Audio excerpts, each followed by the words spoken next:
तो hello guys. दूसरे part में आपने देखा था कि कैसे अनिल को अली के नाना ने पकड़कर एक जादू की बोतल में बंद कर दिया था। लेकिन कहानी यहाँ ख़त्म नहीं होती, क्योंकि जहाँ अनिल कैद था वहाँ से उसने अपने मालिक राजीव को सिग्नल भेज दिया था और अब राजीव उसे बचाने आने वाला था।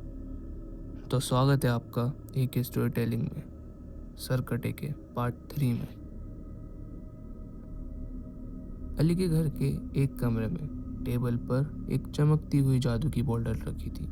उस बोतल के अंदर अनिल की रूह कैद थी।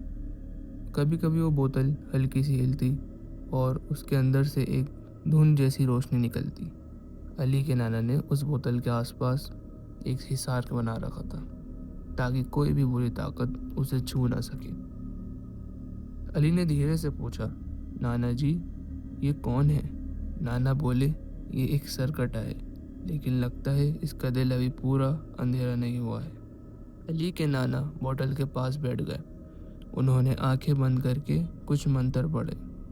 बोतल के अंदर से अनिल की आवाज़ आई, मैं अनिल हूँ। अली और उसके नाना ध्यान से सुनने लगे। अनिल ने पूरी कहानी बता दी, राजीव के माजी के बारे में, उसकी मौत कैसे हुई और कैसे उसने अनिल को भी सरकटा बना दिया। अनिल बोला, मैं किसी को मारना नहीं चाहता, लेकिन राजीव का हुक्म मानना पड़ता है।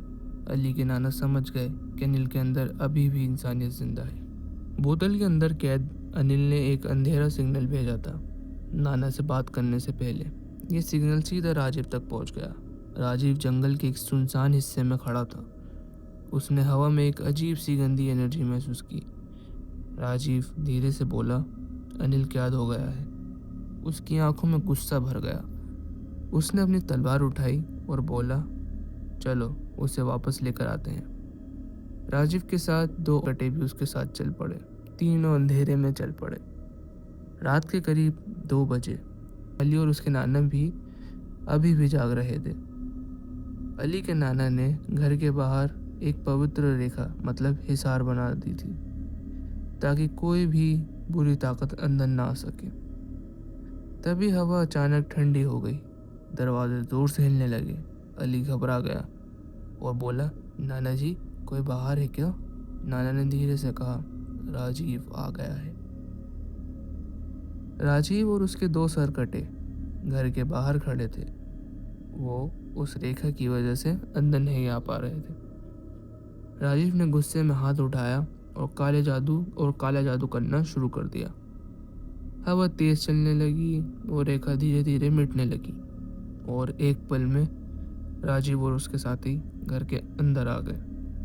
राजीव की नज़र सीधा टेबल पर रखी बोतल पर थी। बोतल के अंदर अनिल चमक रहा था। अनिल नहीं चमक रहा था, उसकी आत्मा चमक रही थी। राजीव हंसने लगा और बोला, तुमने मेरे इस सरकटे को कैद कर लिया।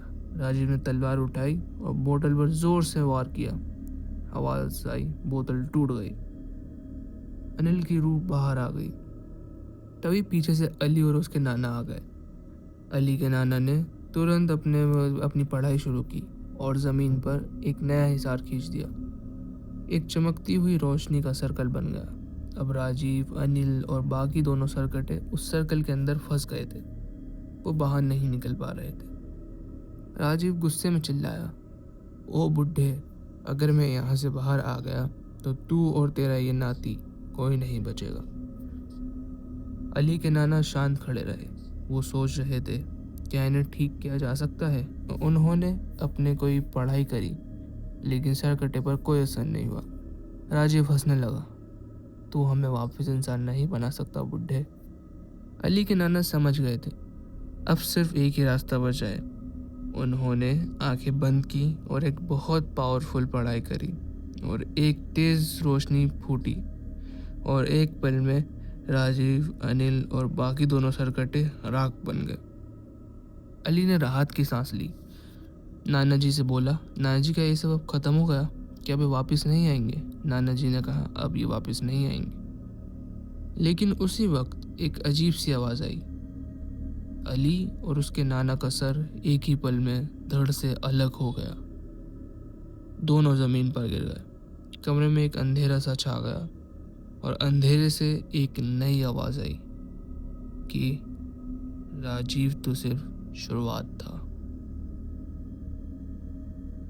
तो दोस्तों, अगर राजीव और सरकटा मर चुके थे तो अली और उसके नानों का सर किसने काटा? क्या कोई और भी ज़्यादा खतरनाक शक्ति आ चुकी है? और अब आगे क्या होगा, ये सब पता चलेगा पार्ट 4 में, जहां आएगा एक नया खौफ, हाथ और पैर कटा। मिलते हैं नेक्स्ट एपिसोड में AK स्टोरी टेलिंग पर।